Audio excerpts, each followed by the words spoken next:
Shalom, selamat pagi keluarga besar Happy Sword Family. Puji Tuhan, berjumpa kita pada pagi hari ini di dalam renungan harian online.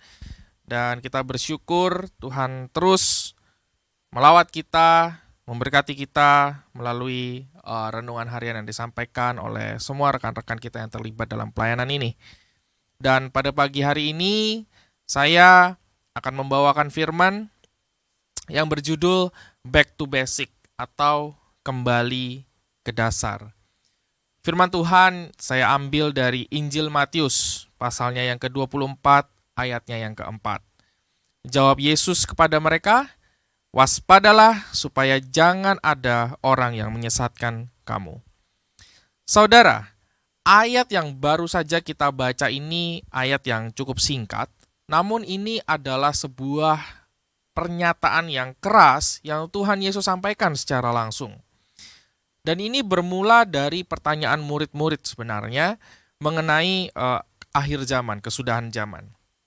Dan rupanya pada saat pembicaraan ini terjadi di zaman itu, rumor mengenai kesudahan zaman dengan segala tanda-tandanya juga sudah mulai ramai diperbincangkan.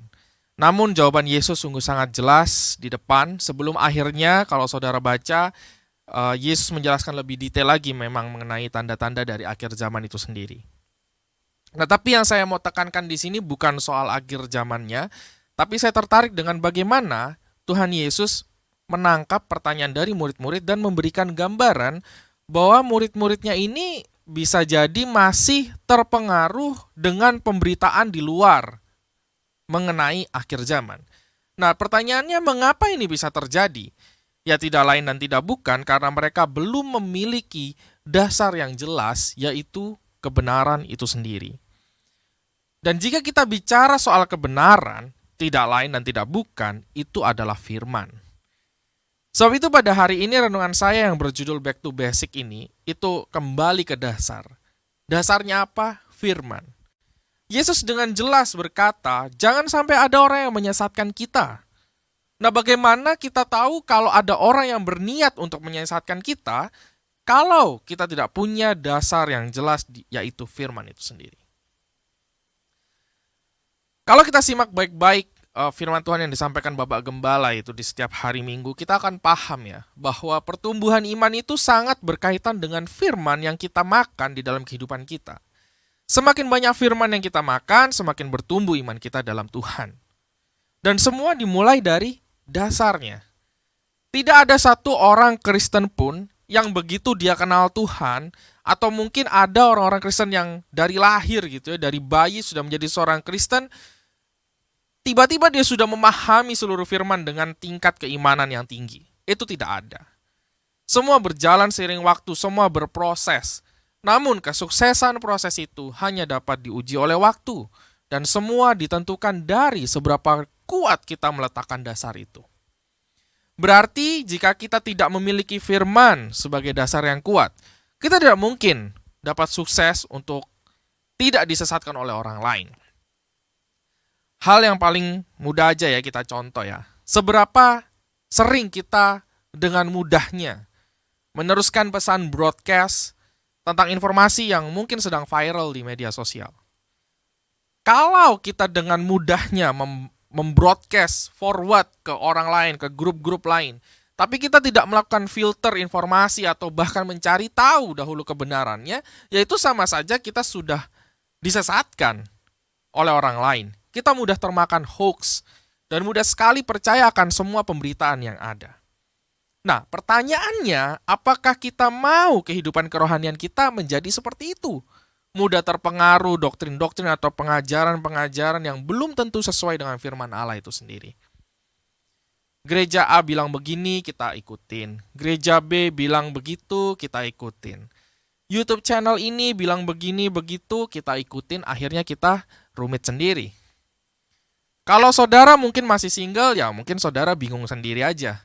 Tapi bagaimana jika saudara seorang kepala rumah tangga? Atau saudara sebagai orang tua yang sudah punya anak-anak dan harus mendidik mereka? Bagaimana kita bertanggung jawab dengan kehidupan anak-anak dan keluarga kita di hadapan Tuhan? Kalau kita tidak memiliki dasar yang kuat sebagai prinsip dasar kita, yang kita pegang teguh, Itu sebabnya saudara penting sekali kita memahami isi firman. Kita harus belajar, kita harus banyak berdoa dan meminta pengertian daripada Roh Kudus. Di masa 10 hari doa pencurahan Roh Kudus, itu adalah masa di mana kita bisa dipenuhi dengan Roh Kudus.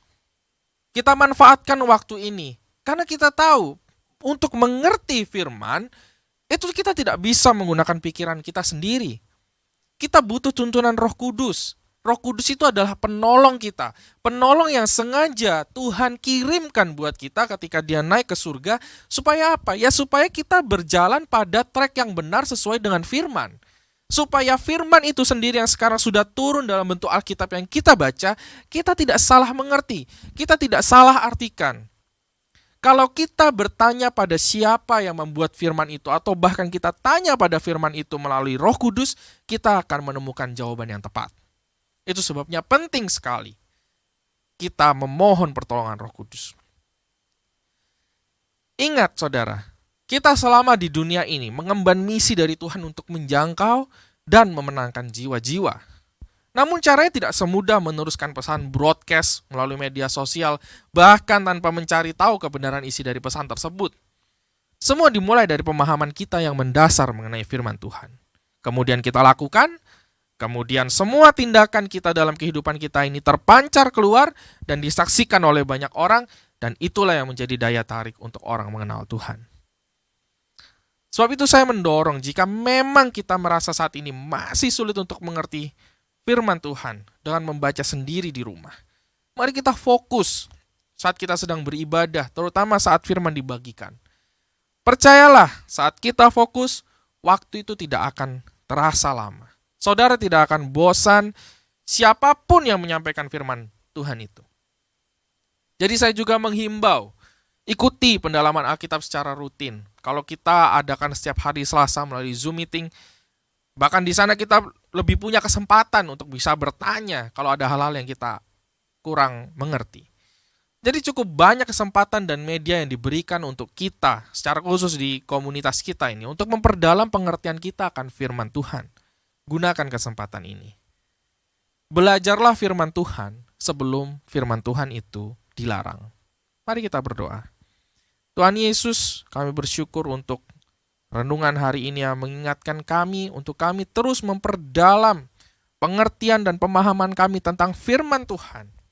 Tuhan, tuntun kami dengan Roh Kudus-Mu Tuhan, mampukan kami sehingga kami tidak mudah diombang-ambingkan dengan rumor yang ada di luar sana, dengan pengertian-pengertian yang salah, faham-faham yang salah, sehingga kami bisa bertanggung jawab atas diri kami dan juga orang tua dan juga anak kami dan juga keluarga kami Tuhan. Mampukan kami, pimpin kami, dan kami butuh pertolongan Roh Kudus. Dan kami percaya Tuhan untuk setiap firman yang kami terima dimanapun kami makan firman itu. Terutama kami makan di dalam ibadah kami bersama-sama di komunitas kami, dalam pendalaman Alkitab kami. Itu boleh menambahkan iman kami dan memperkuat iman kami di dalam Tuhan. Kami percaya hal ini Tuhan, kami percaya akan tuntunan-Mu, dan kami akan melihat hasil bahwa firman yang kami pegang teguh adalah yang utama dan satu-satunya di dalam kami menjalani hidup kami. Terima kasih Bapa atas tuntunan-Mu, dalam nama Yesus kami berdoa dan mengucap syukur. Amin. Saudara, firman Tuhan dari buku yang saat ini kita baca, atau Alkitab, itu bukan sebuah materi atau kurikulum yang hanya kita pelajari saat kita duduk di tingkat tertentu dalam sebuah lingkungan pendidikan, tetapi belajar firman Tuhan adalah pembelajaran seumur hidup sampai kita bertemu dengan firman itu sendiri. Selamat pagi, Tuhan Yesus memberkati.